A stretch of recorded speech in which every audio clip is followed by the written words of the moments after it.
再来看即届这丹那市风台是互台南的兰花损失超过20亿。业者表示讲，其实这兰花呢，对细丛种到会开花，甚至会当出货，是需要2冬的时间。也毋过即马这兰花煞因为风台来受到损伤，计小按算会起2成。所以业者是希望讲，政府会当斗3工，互这项世界有名的产业会当早日恢复。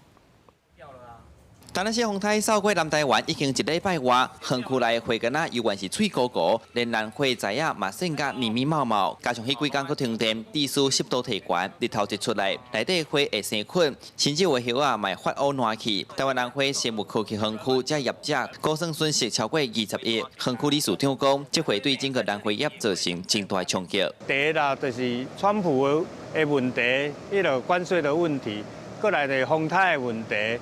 过来汇率的问题，这拢是造成阮足大的一个压力。过来的现有大家正要复建的一个较大的压力。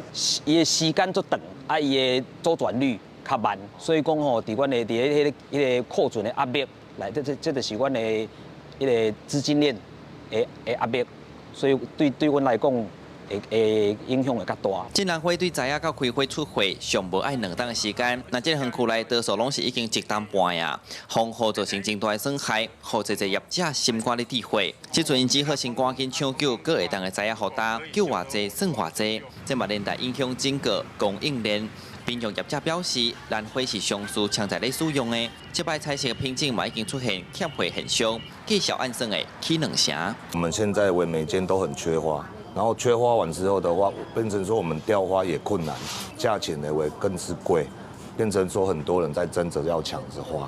目前几乎现在市面上缺的都是缺色花，有颜色的花比较多。白色的话，因为大家都是基本花，会种的比较多。另外，这回市场这回白花损失也影响到日本的市场，因为日本50%以上拢是对咱台湾出去的。业者嘛讲，按算爱1冬半至2冬，兰花产业才会豆豆啊恢复。 伊嘛希望政府帮助咱界，不论是补助贷款，还是延长还款的期限，通互咱界一个重新的机会。记者从台南采访报道。